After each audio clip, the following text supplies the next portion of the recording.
Okay, let's talk about something pretty much all of us do, online shopping. But we're going to look at it through a lens you probably haven't considered before, the principles of Islamic ethics. We're going to dive into how a simple click of a button can actually carry some serious spiritual weight.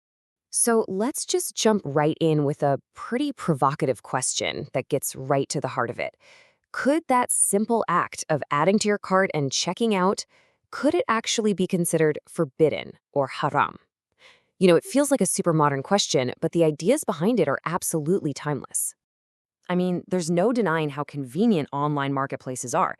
They've totally changed the way we live and shop. But this whole new digital bazaar, it's also creating some new ethical puzzles. And it's forcing us to stop and ask if the way we're buying and selling actually lines up with our values. Oh man, I'm sure we've all been there, right? You see the perfect thing online, the photos look amazing, you hit buy, and you wait by the door. But then the package finally arrives, and it's just not right. The quality is terrible, the color is totally off, or it's just something else entirely. That feeling of frustration, that's the perfect way to get into this whole discussion. You see, in Islamic tradition, that kind of disappointing deal actually has a name. It's called a batil transaction. Now, batil basically means void, or false, or unjust. It's any kind of deal where one person is seriously wronged or tricked, and that makes the whole thing invalid from a spiritual point of view. And what's so fascinating here is that this isn't some new rule cooked up for the internet age. The foundation is laid out so clearly in this Quranic verse. The idea is simple. You shouldn't get rich through lies or injustice. It's ancient wisdom that speaks directly to the problems we see in online shopping today. So this takes us from the big, general idea of an unjust deal to something very specific, the act of deceit. Tricking someone in a sale is considered a huge deal because you're not just breaking a business agreement, you're shattering the sacred trust that should exist between people. So what does this actually look like on our favorite shopping apps? Well, the source material gives us some really clear examples. We're talking about selling knockoff bags as the real thing, or, deliberately taking photos that hide a big scratch or a dent, or just writing a product description that's flat out lying. These things aren't just bad business, they're seen as completely forbidden. And wow, this right here really shows you how serious this is. This statement from the Prophet Muhammad is unbelievably powerful.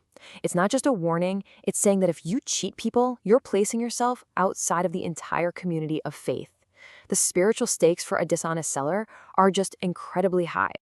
Okay, so we've talked a lot about what you can't do. So what's the solution? How do you make sure a sale is proper, valid, and, well, blessed?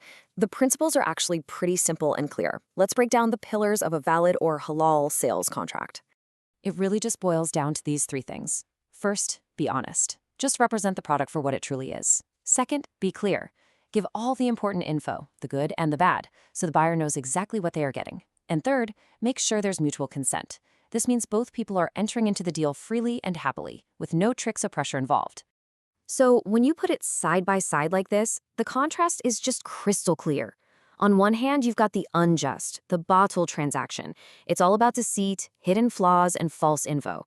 And on the other, you have the permissible, the halal transaction, which is built on a solid foundation of honesty, clarity, and real agreement. It's a pretty clear choice between two completely different ways of doing things. But this isn't just about, following a bunch of rules.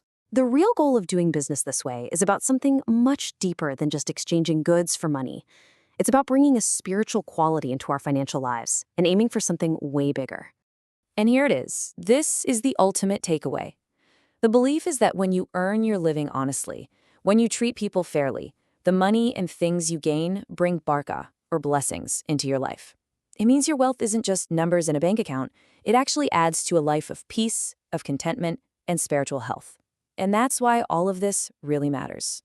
So, as we wrap this up, I'll just leave you with this final thought to chew on. The next time you're about to click buy, or maybe even list something for sale, just take a second. Whether you're the one buying or the one selling, how can you use these principles, honesty, clarity, mutual consent, to make sure that what you're doing isn't just a transaction, but a real source of blessing?